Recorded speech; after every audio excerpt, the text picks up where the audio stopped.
ये देश अब घुसपैठियों को ज्यादा नहीं सह सकता। घुसपैठियों को निकालना चाहिए कि नहीं निकालना चाहिए?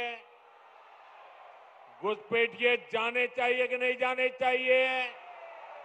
उनको भगाना होगा कि नहीं भगाना होगा? कौन भगा सकता है? कौन भगा सकता है? घुसपैठियों से बंगाल को कौन मुक्त करा सकता है? घुसपैठियों से बंगाल को कौन मुक्त करा सकता है? साथियों, मोदी नहीं, भाजपा नहीं, आपका एक वोट करा सकता है। आपका एक वोट, एक बार वोट दे दीजिए, ये घुसपैठिए भाग जाने लग जाएंगे जी। साथियों, भारत के पास तो संसाधन सीमित है। हमें अपने नौजवानों को रोजगार देना है, अपने नागरिकों को सुविधाएं देनी है। जो घुसपैठिए हमारे नौजवानों का रोजगार छीन रहे हैं, जो हमारे इंफ्रास्ट्रक्चर पर दबाव डाल रहे हैं, जो हमारी बहनों बेटियों के साथ अत्याचार कर रहे हैं, ऐसे घुसपैठियों को हम भारत में नहीं रहने देंगे।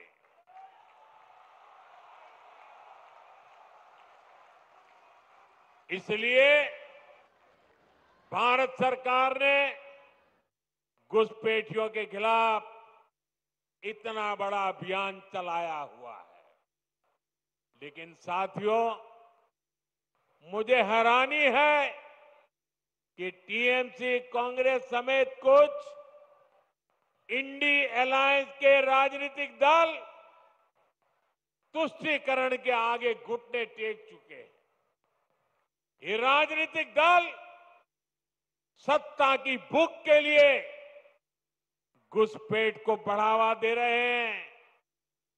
कुछ जगह पे तो दिख रहा है उन्होंने घुसपैठियों की शरण ले ली है। साथियों, पश्चिम बंगाल तो सीमावर्ती राज्य है। जिस प्रकार बॉर्डर के इलाकों में डेमोग्राफी बदली जा रही है, ये पश्चिम बंगाल में सामाजिक संकट भी पैदा कर रहा है।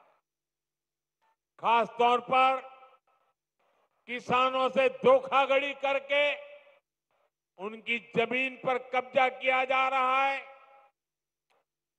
आदिवासियों को गुमराह करके उनकी जमीन हड़पी जा रही है। देश ये सहन नहीं कर सकता। इसको रोकना ही होगा। इसलिए इस बार लाल किले से मैंने घुसपैठ के खिलाफ विशेष डेमोग्राफी मिशन की घोषणा की है। जो लोग सिर्फ यहां हमारे लोगों की रोजी रोटी छीनने आए हैं, जो फर्जी तरीके से कागज बनाकर रुक गए हैं, उनको यहां से जाना ही होगा।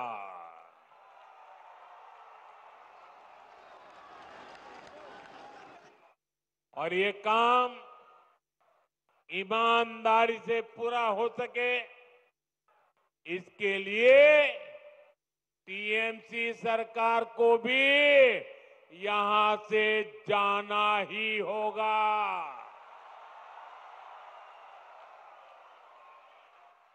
साथियों, पिछले 11 साल से देश भ्रष्टाचार के खिलाफ निर्णायक लड़ाई लड़ रहा है। अब इसी दिशा में देश ने एक और बड़ा कदम उठाया है। इस बार लोकसभा में भाजपा सरकार एक बहुत बड़ा एंटी करप्शन बिल लेकर आई है। मैं बंगाल के लोगों से इस बिल के बारे में विशेष तौर पर बात करूंगा। साथियों, आप भी जानते हैं, हमारे देश में अगर एक छोटा सा सरकारी कर्मचारी, चाहे वो सरकारी कर्मचारी ड्राइवर हो, प्यून हो, सरकार की किसी कैंटीन में काम करता हो, सरकार में कहीं साफ सफाई का काम करता हो, अगर वो कर्मचारी को किसी पुलिस वाले ने जेल में बंद कर दिया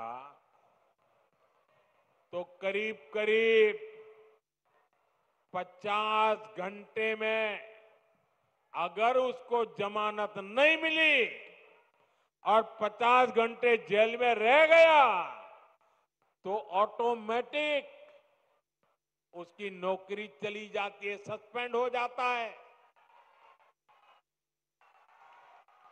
एक छोटा मुलाजिम 2 दिन अगर जेल में रहे तो उसकी जिंदगी तबाह करने के कानून है, लेकिन कोई मुख्यमंत्री, कोई मंत्री, प्रधानमंत्री अगर जेल चला जाए तो उसके लिए कोई कानून नहीं है। और हालत तो देखिए, आजकल ये लोग इतने गिरे हैं कि जेल से भी सरकार चलाने की कोशिश कर रहे हैं। पश्चिम बंगाल ने ये साक्षात देखा है, बार बार कई बार अनुभव किया है। टीएमसी के एक मंत्री टीचर्स घोटाले में आज तक जेल में है। शिक्षक भर्ती का गंभीर घोटाला, घर से नोटों का पहाड़ मिला, लेकिन तब भी वो मंत्री कुर्सी छोड़ने को तैयार नहीं थे। जनता की हर भावना को यहां निर्ममता से कुचला जाता रहा। इसी तरह टीएमसी के एक और मंत्री पर गरीबों का राशन लूटने का आरोप है। इनकी भी करोड़ों रुपए की संपत्ति जब्त हो चुकी है। ये मंत्री भी जेल जाने के बाद कुर्सी छोड़ने को तैयार नहीं थे। इन्होंने भी जनता की भावना की, संविधान की भावना की कोई परवाह नहीं की। साथियों, आप मुझे बताइए, ऐसे लोग जो भ्रष्ट है, जो जनता को धोखा दे रहे हैं, क्या उन्हें सरकार में अपने पद पर रहने का हक है क्या? हक है क्या? हमने तो ये देखा है कि मुख्यमंत्री तक जेल जाते हैं, लेकिन वो जेल से सरकार चलाते हैं। ये संविधान का, लोकतंत्र का सरासर अपमान है और मोदी संविधान का यह अपमान होते नहीं देख सकता। इसलिए मैंने तय किया, ये सब नहीं चल सकता। मंत्री हो, मुख्यमंत्री हो, अरे इतना ही नहीं, प्रधानमंत्री को भी सख्त कानून के दायरे में लाया हूं। अगर पीएम भी 30 दिन जेल में रहे और उन्हें जमानत न मिले तो अगले दिन उनकी कुर्सी भी चली जाएगी।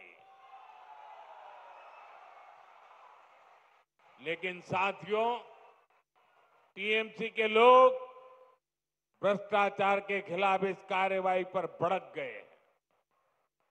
वो इस कानून का विरोध कर रहे हैं। टीएमसी के लोगों ने संसद में इस बिल को फाड़ने की कोशिश की है। ये दिखाता है कि टीएमसी की पूरी राजनीति कैसे भ्रष्टाचार के पहाड़ पर टिकी है। इसलिए लोग इतने डरे हुए हैं, भ्रष्टाचारियों को बचाने में जुटे हैं। साथियों, हर चुनौतियों को परास्त करते हुए पश्चिम बंगाल फिर से भारत